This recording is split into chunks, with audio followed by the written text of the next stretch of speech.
I'm ChosenArchitect, and this is FTB Skies 2. So jumping back into some more FTB Skies 2, my goodness, I want to go to the end, and I want to potentially try and come up with a way to fight the dragon there, which is supposedly quite the fierce competitor. But before we can even fight the boss, we are going to have to fight ourselves a mini crafting boss first. And that's because we don't really have any other way of getting to the end other than crafting ourselves an end portal frame set and then placing it in our own world to then activate and have a portal to get there. But to be able to get these end portal frames, well, 4 of them is going to require 2 marks of masteries, which is essentially crafting up the end game of the Ars mod by defeating the boss. I would call it kind of end game.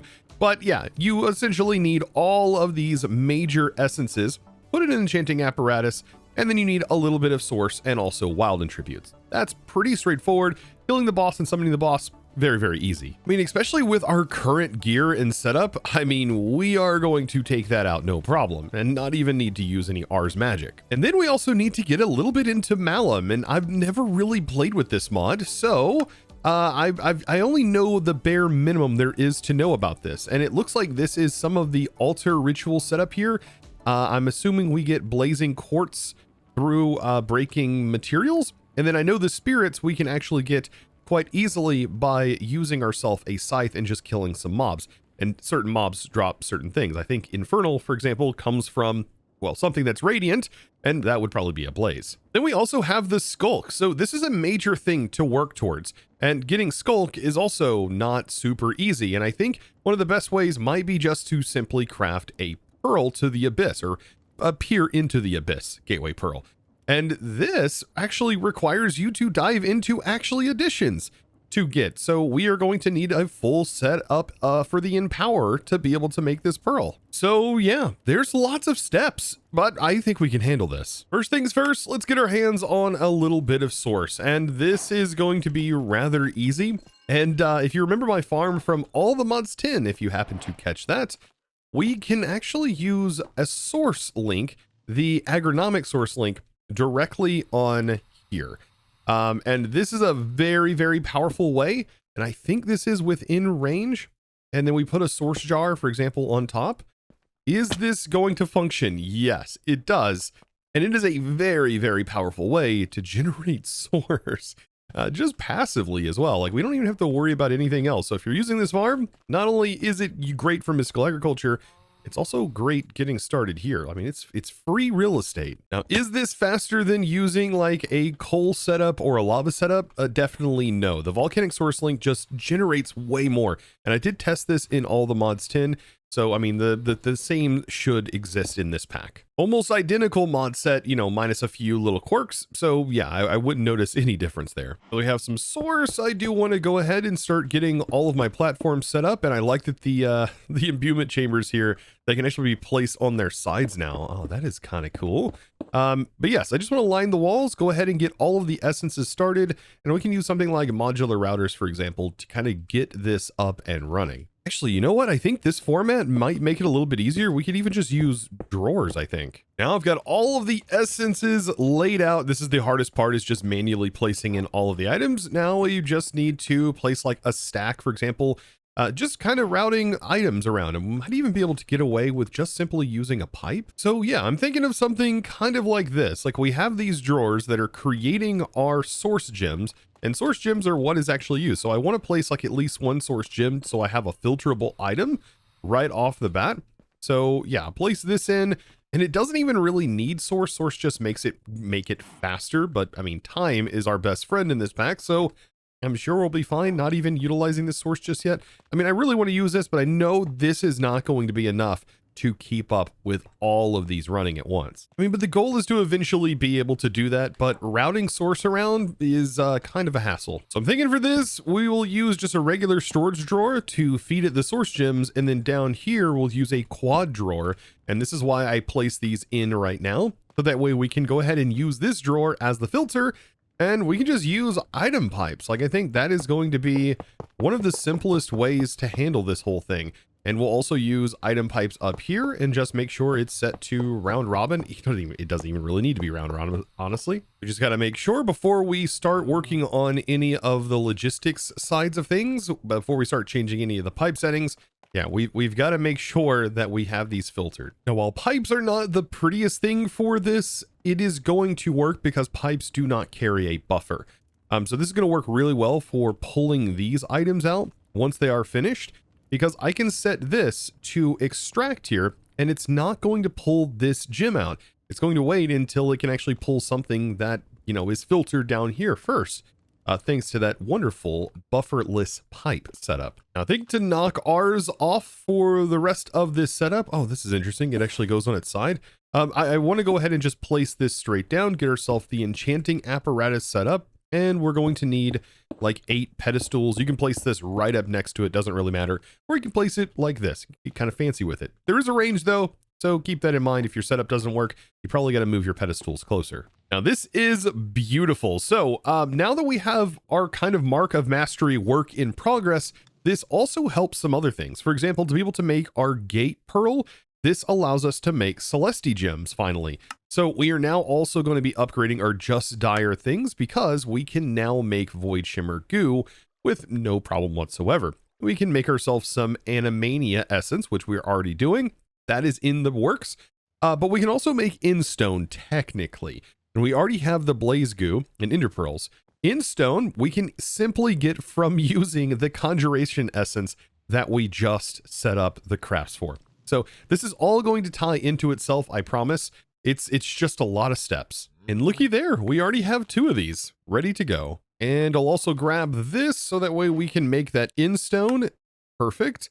And finally, we are going to be able to make the upgraded goo. This honestly right here feels like a huge chapter anyways. I mean, the Void Shimmer Goo, this gives us access to Just Dire Things tools that utilize power and no longer break. I forget, however, I think we need diamond blocks. Like, it is very expensive. Speaking of Just Dire Things and things like that, right? So you guys did mention like using the Just Dyna Things mod for power. And there's a reason why I didn't really want to go for that right off the bat. And that's because I thought that it would possibly get nerfed. And I'm not wrong. I'm almost positive the highest tier solar panel from Just Dyna Things has been removed potentially, or something was changed about this, I believe. I mean, possibly the RF transfer rate. I mean, we could automate perma day. This is going to take a while to get to this because we do need Eclipse Ember Fuel. But I mean, look at that. That is, I mean, if that generates per tick, FE rate per tick, 11,000 FE is not bad per solar panel. I mean, that's way better than any other solar panel probably in the entire pack. I know, a little bit of a tangent, but I just wanted to mention that, like, I'm definitely not discounting that, even though that is something new. At least it's new for me. Yeah, I'm not discounting it. We would probably use it in the future, depending on how good it stays. But here we go. Let's get our goo up and running. Oh, I placed that wrong. There we go. And yes, this will get us quite a bit of the Celesti gems. Now, while this is cooking up here and about to transform, we are going to need to dive into actually additions. And we're going to have to step into the empower part of actually additions. In my opinion, I would call that like sort of actually additions big like in-game setup. And it's not that bad to do. I mean, I remember when I was learning modded Minecraft and all this stuff back in like 1.12, the actual additions crafter was just used in so many recipes, and it is still now super nostalgic seeing it back. Now, early on, we made the atomic reconstructor, which is the early part of getting into this mod, but notice this does need empowered void crystal, which utilizes this setup right here. And the empower is comprised of basically 2 components. The empower itself, which goes in the center, and then the display stands, which needs 4 of them that go on the outside. But oddly enough, the empower itself does not actually receive power, the display stands do. And quickly we can set this up. Now it is going to be technically on by default, but we need to right click this with a redstone torch. And I like to, like I've set up before, use a pressure plate. Yeah, you can see it's already kicking off. I want to use a pressure plate. I guess it holds its settings. So let's go ahead and pulse this off. Make sure it's in redstone pulse mode. And that way when I drop items on here, it will then trigger this to transform. I also want to slap a gate on here to give it wireless power. Now we just take some quartz, turn it into chiseled quartz. So we have regular quartz and then chiseled quartz. And then we throw that on here and we'll get ourselves aesthetic quartz. And then voila, toss that here and we get aesthetic green quartz. Very nice. Wrap that together along with some advanced coils, which is going to require some of that black quartz. Thankfully, we do have black quartz. And I think, if I'm not mistaken, is there not black quartz seeds? There's not, but we do have this method too of automating black quartz. Wait. We also have black quartz geode too. And I believe this was fixed because I think I struggled with this early on in the series. So let's go ahead and take, there we go. Yeah, grains of infinity. Let's take some grains of infinity and then also quartz. And like we could just generate this as needed. Drop that in, stand back, and I believe that it should not burn like last time. Yeah, there we go. And then we can collect it, much like all of our AE2 stuff. Very, very nice.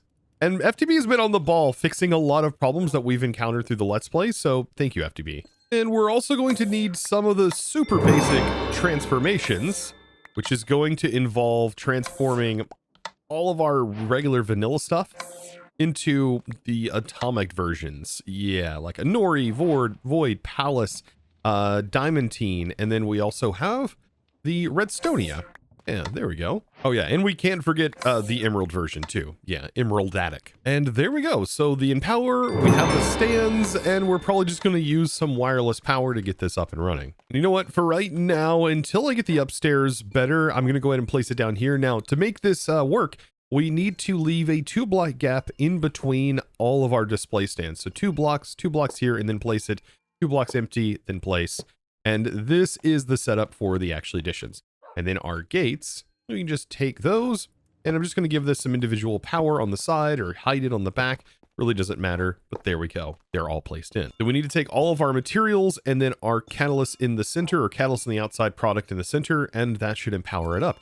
And we can also use hoppers to make this faster. And with all of them in, we just simply place it in, and this is going to transform it into the material that we need. Empowered Void Crystal. Now, automating this to make it a bit faster, we could do like drawers set up like this, an item pipe that goes in and out of here, and I think we can pull from the side.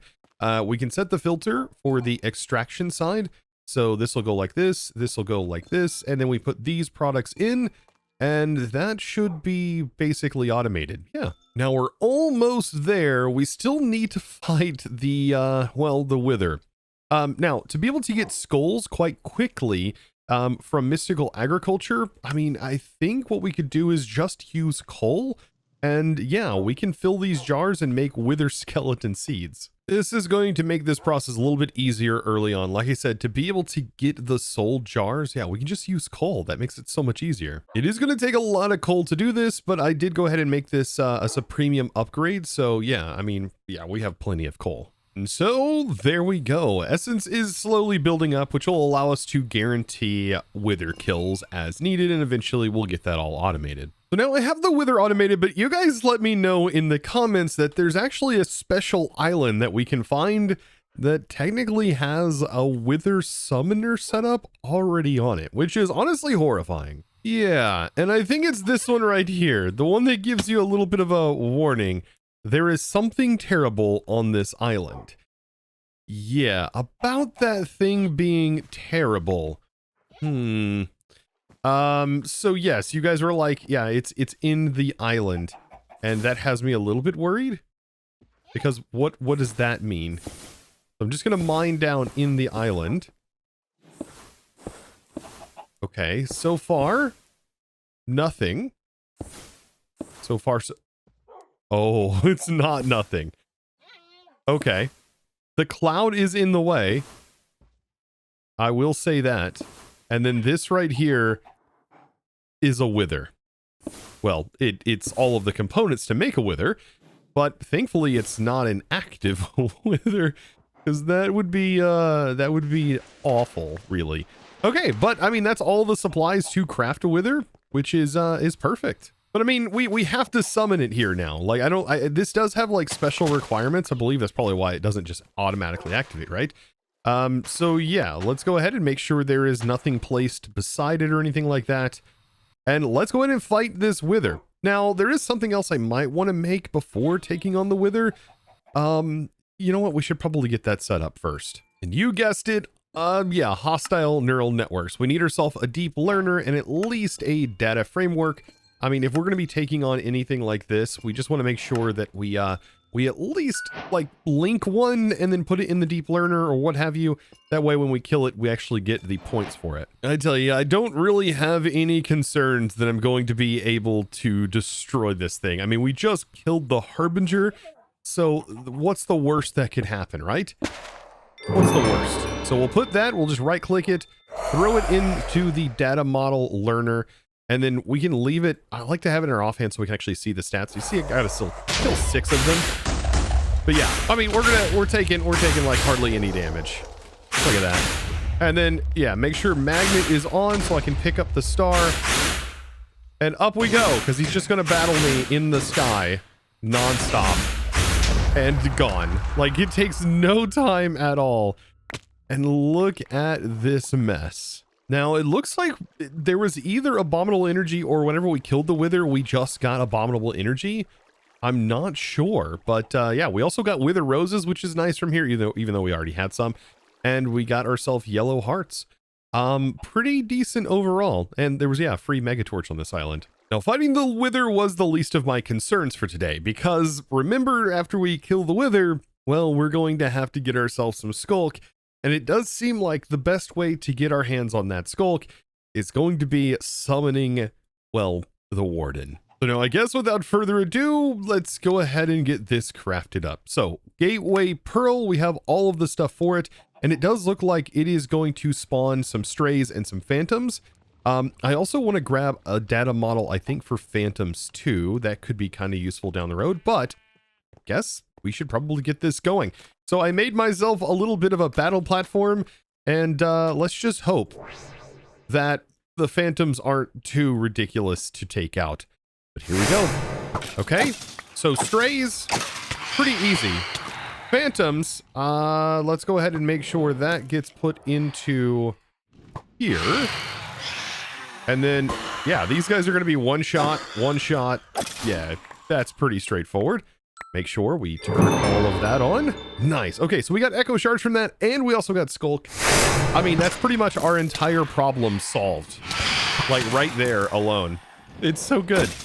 I mean, I have a feeling, though, the Warden shouldn't be too bad to take out. Gosh, the phantoms are so loud and obnoxious. Thankfully, these guys just fly right down to you. And they have fire resistance on them. And this is going to be several waves, right? 5 waves, I think. All right, what's our next item drop? Or did it not give us any item drops? Oh man, we get so many echo shards from this. Oh, the necromancers. Probably want to get the necromancers out of here before they summon even more mobs. So far, so good. Yep, this is like cakewalk.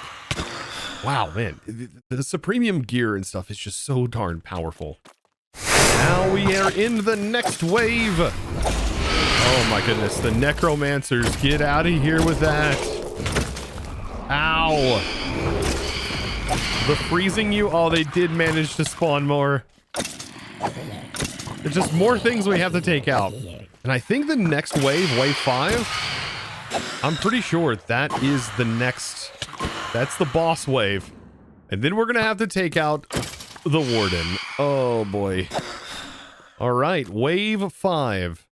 And here we go. Is this the Warden? It is. Oh, my. I mean, yeah, we should be able to easily take him out. Look at that. And that was it. And I completely forgot to click the data framework onto the Warden because I need it. Oh, that's fine, though. We're probably going to have to take him out several more times. But from that, it looks like we got everything we need. And did we actually get these empowered void crystals back from this? I feel like we did. Yeah, we got abominable energy from this, too. Ooh, and it looks like we unlocked a new ability for our infinite ham. I think we got this. Maybe this has to go out. Oh no, it definitely goes down. You gotta draw the image here to be able to get this to work, I think. And I think this is the last connection, maybe not. Hey, you know what? Whenever you give up, you can just hit the hint. How would I have known that was going to be drawn there? Anyways, yeah, you can just give yourself a little hint here. But yes, Marinate allows you to apply potion effects to the relic. Right-click it with a potion in your inventory. Oh, that could be interesting. These effects for the player for 1.3 seconds per hunger unit. That'd be nifty to have like maybe regen or something quickly added to it. Oh, that could be pretty nice. Do we have any level ups? No, I think we're doing good. Man, our Infinity M has really been working well though. But you know what? After that, we are so much closer. We have Celesti Gems knocked off. We have the Pearl technically knocked off. Nether Stars. So out of the entire process of getting in portal frames, we have the Skulk section done, and we almost have the Mark of Mastery done. So you know what? Why not? Let's go ahead and fight the Wilden Chimera boss too. I mean, what's it honestly going to do to us? We just shredded basically some of the toughest Minecraft bosses, and we've shredded one of the, starter Cataclysm bosses. I'm feeling pretty strong. Now, to summon this guy, we are going to need some drops. For example, we have Wilden Wings. So I'm going to make a couple of these because I do want to fight this guy a couple times. And we are going to need each of the drops for a catalyst. And this is going to be our first time actually using like a ritual from Ars in this pack. To be able to get rituals started, we do need a ritual brazier. So we'll take our brazier here, and we just need one, thankfully. And yeah, brazen, perfect. So we take these and we place the summoning tablet here of the Wilden, and then we will augment it with all of these. Now, the cool part about the tablet of Wilden is if you actually just want to get your hands on drops, well, using the tablet without augmenting it summons one of these different mobs or two different types of these potential Wilden mobs. So yeah, it's another way of getting those so you can set up and prep for this. But I will say, this is one of those bosses that you just don't want to fight in your base, or I don't recommend it. And that's because the Chimera has a phase that could potentially destroy blocks.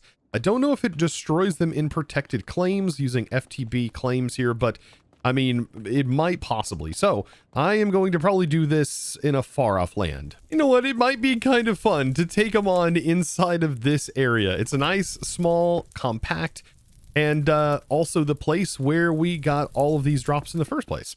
So let's go ahead and summon our first Wilden Chimera. And I think this is another one we should try to get a data model for. But here we go. So we'll place this in, and then we just right click, or we can, I think, toss one in at a time to augment it. There's all three. And then we right click to activate. And this is going to summon the Wilden boss. My goodness. Okay. As soon as he spawns in, there we go. And okay, there isn't a data model for it. So perfect. We don't have to worry about it. We just simply need to chop away at this 1000 HP big boy here and all of his friends. Yeah. And then all of the forms are going to change. I currently have the music disabled, but it does have some really cool battle music. There we go. Oh man. This is going to be pretty easy actually. It looks like we're going to two-phase him. Yeah, you're not doing it. This is the one that actually drops and can cause damage. So there we go. There's our Wilden, and I've just got to do this a couple more times. Ooh, and we got an epic shader grab bag.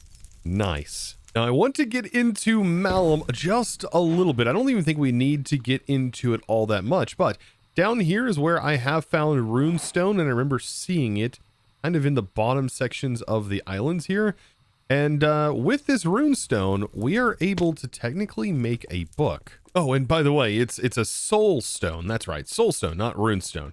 I think there are runestones though, but anyways, so we just need to smelt this up, I think.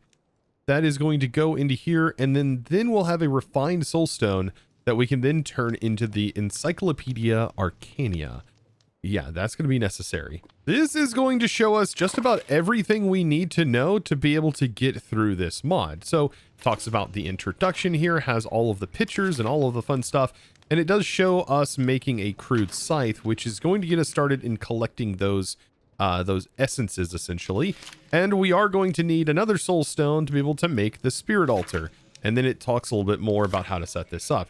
because we are also going to need rune wood pedestals and things like that. Or I could also just use the quest book here, which I should have probably used. Yeah, because we actually get given a book. Now let's go ahead and get this crude scythe set up. So mobs that we end up killing with the crude scythe, pretty darn cool. I wonder, does this give us, oh, it gives us Spirit Reaper. I was wondering if it was going to give us any enchants. So we have a Spirit Jar and some other interesting components. This is all rather new to me, but I'm pretty sure that like we could enchant this with some really interesting things. There's like Spirit Plunder. I'm assuming that gives us more. Yeah, extra spirits. I mean, do we have a higher tier than 2? I mean, it definitely looks like it, but there's other things too. Like we can make this animated, improves the attack speed. There's other ones too that allows you to just straight up throw this thing. Yeah, it kind of acts like a boomerang. I want to see if I can't potentially find it because I think it's just a standard enchant. Enables the scythe to propel the player upwards. Okay, this is one that does this whole thing. That's such a cool animation. Like it shoots us up in the air, right? Look at that. And then we have rebound. I think rebound. Yeah, the scythe to be thrown. This is the one I want. Oh, rebounding is sick. Oh, wow. I was actually about to work on grinding the different components here, but it seems like it already did. I mean, this is exactly what I want. Spirit Plunder and also rebounding. And then I'm just going to add another set of the Spirit Plunder that was giving to me to have an extra bonus Spirit Plunder.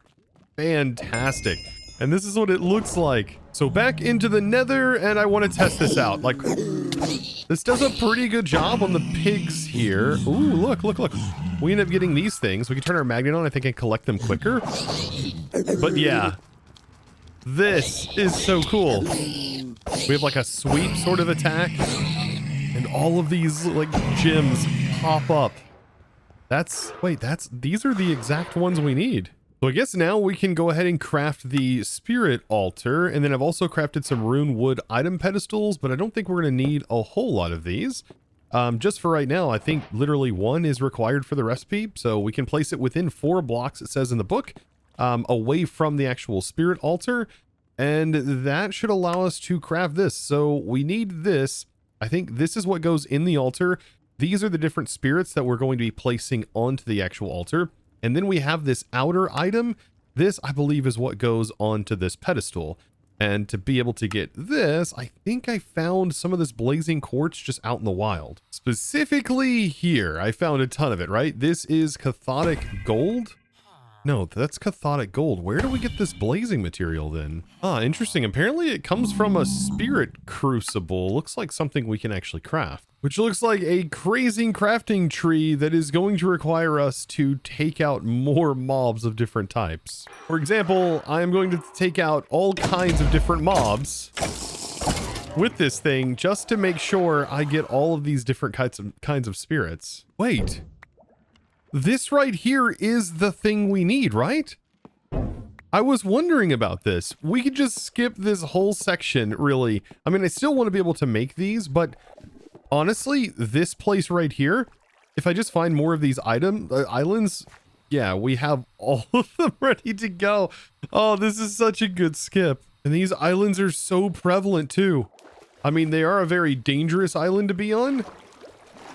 But yeah, I mean, this is it. All 3 of these are right here. Something to keep in mind though with this is I am going to need, I mean, a few of these, of course, right? We need 12 portal frames, and it looks like the ether here. I mean, yeah, so we're going to need like 6 of these things. That's not too many. Yeah, it's so much better than going through that crafting tree, which I mean, we'll probably still do, but I kind of want to learn a little bit more about Malum before fully diving into it. Especially this late in the episode, but still, I mean, this scythe alone is so sick. I love being able to throw this. Now, I think this is the last set of them. Perfect. Now, the only thing left to craft is the Mark of Mastery, and we are going to need to do this at least twice for right now, because we only get 5 Marks of Mastery, but we are going to need 6 Marks of Mastery to be able to make the 12 portal frames needed to actually go into the end. So, yeah, we're going to need 2 of each, and these have been running, like I've said before, like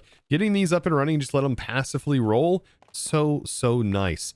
I mean, you don't need a super large amount of them right from the start, so just having the bare minimum going, fantastic. And now I did take out the Chimera a few times, so we have 4 of them.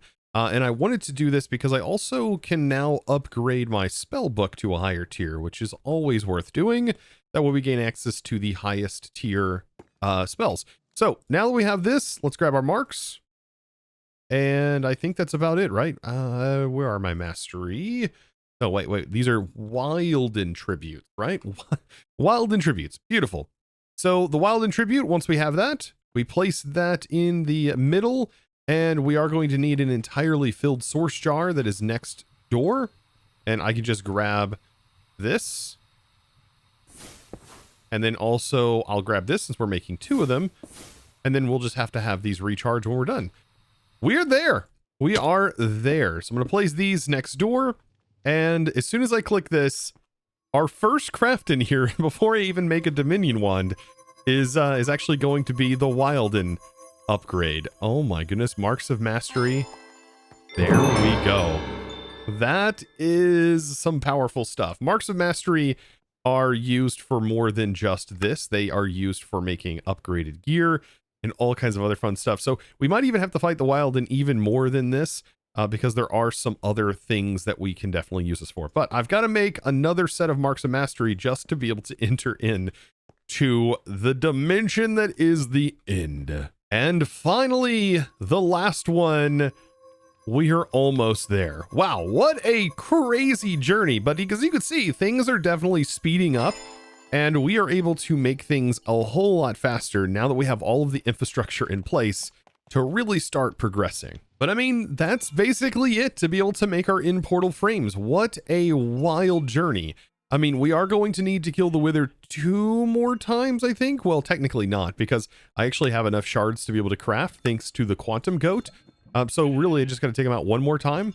But I think we have everything. Now, I did have to manually place in the ether here, but after that, portal frame.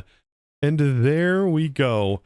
Is our quest? Okay, yeah, our quest isn't going to complete until we have 12 of them. Look at that, I just got a quest that said play for 50 hours. So we now have 50 hours of playtime so far, and it took me 50 hours to technically get to the portal frame. Well, kind of. And there we go. That should be enough wither kills, and will definitely be enough to grant us all 12 end portal frames that were needed. Oh my goodness. And it does have all of these other sections that talk about making a flux gate and all kinds of other things. Like, I don't know. It still hasn't opened this up. Like, advanced components used to craft late game machines. Like, maybe it's because the recipe for the portal was changed, or you could go this route. Yeah, I think that's the case. And technically, we need to visit this dimension to be able to completely unlock that chapter. Apparently, I hadn't put Source Stone in my inventory, so this entire chapter line hadn't completed. But now that is unlocked. Okay, and so now it's actually unlocked. Oh, goofy. But now that that's done, my goodness, the hardest part is going to be just figuring out where we are going to place this, because it is an unbreakable structure, I do believe. I don't know if it tells you that in here, but yeah, it is something that you normally aren't able to pick up. So I just want to make sure where I do decide to place it is where I want it to be forever, and then just completely forget about it. But we can also still try to break it. But that, my friends, is going to have to wait till next episode, because today we are just all out of time. And next episode, I do want to prioritize either potentially figuring out a way to take out this mega dragon, or just completely forgetting about the dragon and moving out of the area. Yeah, the dragon's a pretty dangerous guy, or at least so I've been told, because I could be being told it's hard, but it's actually not. And it's just a really, yeah. Anyways, but I hope you did enjoy today's episode. If you did, be sure to click that subscribe button if you haven't already, and give this video, guys, a huge thumbs up. I can't believe we've made it this far already in the pack, and we are about to jump in to one of the bigger boss battles. And I look forward to doing it with you guys, and potentially finding some of the fastest ways of doing it, which I have an idea in mind. But that is going to have to wait until next episode. And be sure to click that subscribe button. Like I said, if you haven't already, give this video a huge thumbs up. And well, it's now time to thank the amazing supporter of today's episode. And that amazing thanks is going to go out to ZipWin. Thank you so much for your amazing support and choosing to support me over on the Discord. Of course, becoming a Discord premium member and supporting my content in one of the best ways possible. And guys, I look forward to seeing you all in the next episode. And as always, thanks for watching.